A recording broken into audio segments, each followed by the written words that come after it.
गौतम बुद्ध का जीवन एक प्रेरणादायक और अद्वितीय कथा है जो सिखाती है कि मनुष्य अपने प्रयासों से आत्मज्ञान प्राप्त कर सकता है। गौतम बुद्ध का असली नाम सिद्धार्थ था और उनका जन्म लगभग 563 ईसा पूर्व लुम्बिनी, वर्तमान नेपाल में एक शाक्य क्षत्रिय राजा शुद्धोधन के यहाँ हुआ था। उनकी माता का नाम महामाया था। सिद्धार्थ को बचपन से ही ऐश्वर्य और विलासिता से भरा जीवन मिला क्योंकि उनके पिता ने उन्हें संसार के दुखों से दूर रखने की पूरी कोशिश की। संसार के दुखों का अनुभव जब सिद्धार्थ युवा थे तो उन्होंने 3 महत्वपूर्ण दृश्य देखे, एक वृद्ध व्यक्ति, एक रोगी और एक मृत व्यक्ति। इन दृश्यों ने उन्हें यह एहसास दिलाया कि संसार में दुख, पीड़ा और मृत्यु अपरिहार्य हैं। इसके बाद उन्होंने एक साधु को देखा जो इन दुखों से मुक्त था और शांतिपूर्ण जीवन जी रहा था।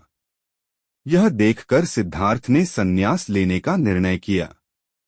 सत्य की खोज 29 वर्ष की आयु में सिद्धार्थ ने अपने परिवार और राजमहल को छोड़ दिया और सत्य की खोज में निकल पड़े। उन्होंने कई वर्षों तक कठोर तपस्या की, लेकिन उन्हें आत्मज्ञान की प्राप्ति नहीं हुई। फिर उन्होंने मध्यम मार्ग को अपनाने का निर्णय लिया, जिसका मतलब था कि न तो बहुत कठोर तपस्या करनी चाहिए और न ही अत्यधिक विलासिता में लिप्त होना चाहिए। ज्ञान की प्राप्ति एक दिन बोधगया में पीपल के पेड़ के नीचे ध्यान करते हुए उन्हें ज्ञान की प्राप्ति हुई। इसके बाद वे बुद्ध अर्थात जागृत कहलाए। उन्होंने 4 आर्य सत्य, दुहक, दुहक का कारण, दुहक का निवारण और दुहक निवारण का मार्ग का उपदेश दिया और अष्टांगिक मार्ग, समयक दृष्टि, समयक संकल्प, समयक वाणी, समयक कर्म, समयक आजीविका, समयक प्रयास, समयक स्मृति, समयक समाधि की शिक्षा दी। बुद्ध का संदेश, बुद्ध ने अहिंसा, करुणा और सत्य पर जोर दिया।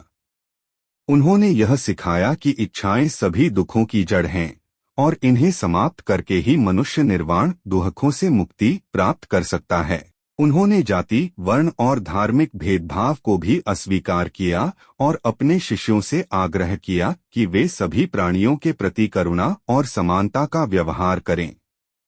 निर्वाण, गौतम बुद्ध ने अपना पूरा जीवन लोगों को धर्म का उपदेश देने में बिताया। 80 वर्ष की आयु में कुशीनगर, वर्तमान उत्तर प्रदेश में महापरिनिर्वाण प्राप्त किया। बुद्ध के जीवन और शिक्षाओं ने पूरी दुनिया को प्रभावित किया और आज भी उनके विचार और सिद्धांत लोगों के जीवन को दिशा प्रदान करते हैं।